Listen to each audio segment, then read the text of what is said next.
मेरे दोस्तों, इंसान को कुल अकल भी मिल जाए तो फिर भी अल्लाह की हिकमत का वो इहाता नहीं कर सकता।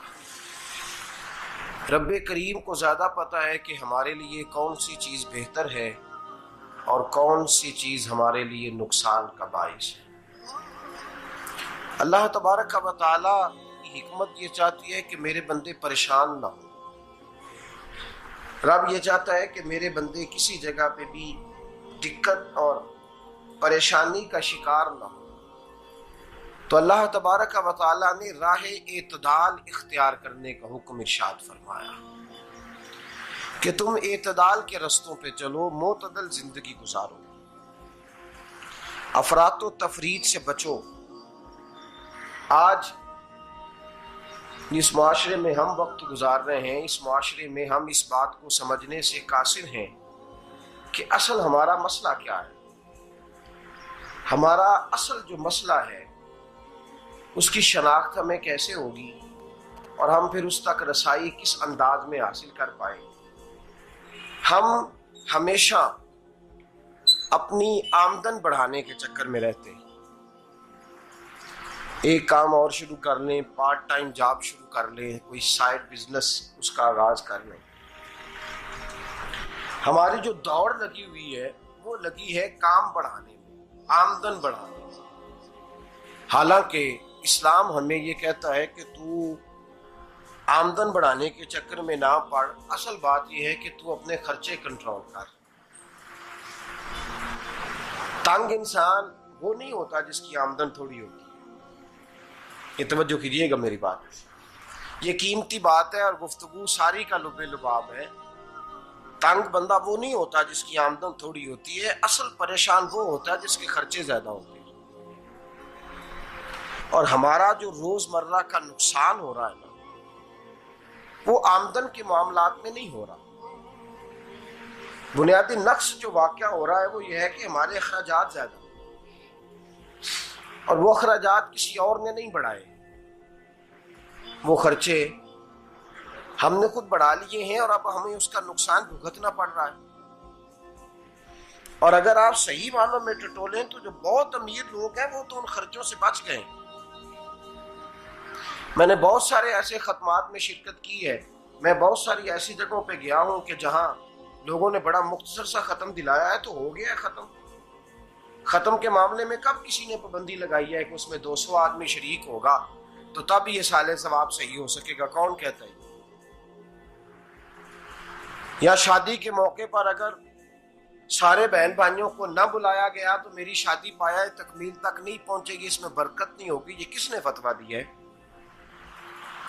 मोतदल जिंदगी का इस्लाम हुक्म देता है। मैं पढ़ रहा था कि एक बहुत बड़ा सदर है, गालबन सूडान के सदर की बात हो रही थी, तो अपने बेटे की बारात लेके गया तो 4 लोग गए हैं बारात, और 15 लोगों का उसने एहतमाम किया अपने घर में खाना खाने का। तो क्या शादी हो गई कि रुक गई?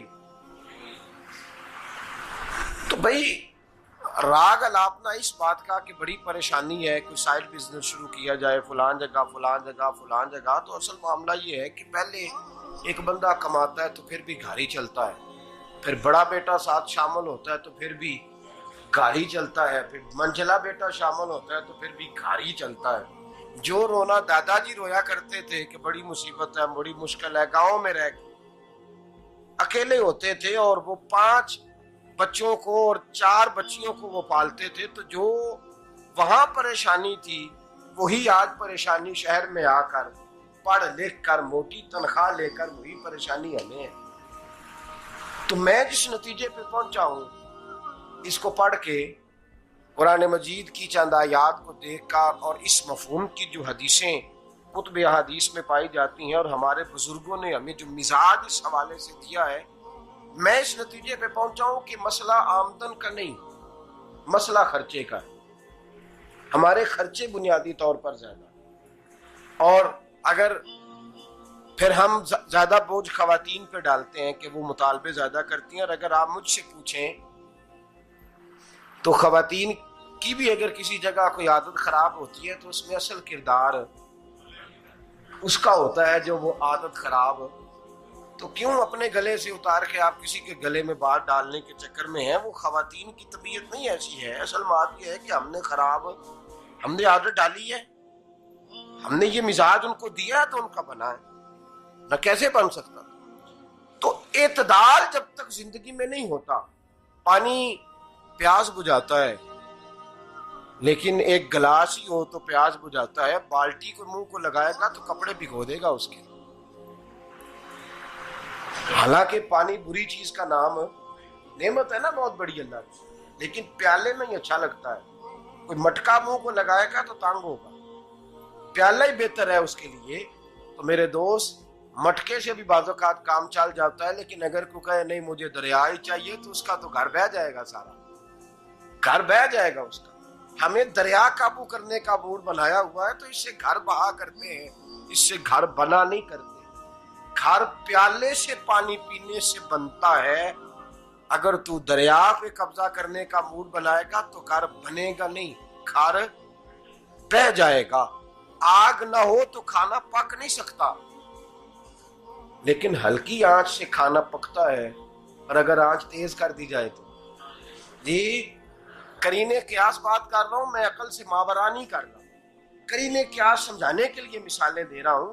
हल्की आंच पे खाना पक जाता है और आग तेज हो तो खाना जल जाता है। तो खाना उतनी देर ही खाने के काबिल रहता है जब तक वो हल्की आंच पे पकता है। तू जितनी मर्जी तू कहता है नहीं मेरा गुजारे नहीं, आग तेज होनी चाहिए, तो मियां जल जाएगा, जल जाएगा। हवा न मिले तो सांस नहीं आती, ठीक है?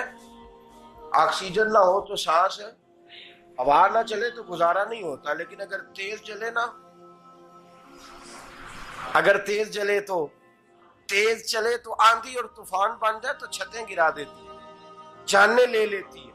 हम हैं तूफान के चक्कर में, हम हैं दरिया के चक्कर में, हम हैं बड़े नाव के चक्कर में। तो मियां हल्की आंच ही अच्छी है, याद रख। और एक गिलास पानी का एतदाल से मिलता रहे तो वही मिलता रहे, जरूरत के वक्त वही बेहतर है। तू पूरे दरिया पे कब्जा करने का प्रोग्राम ना बना, तंग हो जाएगा। और मेरे अजीज याद रख, हवा सांस लेने के मुताबिक मिले तो वो ये अच्छी है, जो सांस बंद करने पे आ जाए वो हवा अच्छी। हमने चक्कर चला लिया है कि ज्यादा पैसा, रातों रात पैसा, लंबा पैसा, ये प्लाट भी मेरा, वो प्लाट भी मेरा, गुजरांवाला भी, गुजरात भी, लाला मूसा खाड़ी और पिंडी तक जहां मैं जाऊं मेरे नाम की तख्तियां लगी हुई होनी चाहिए। इस्लाम मना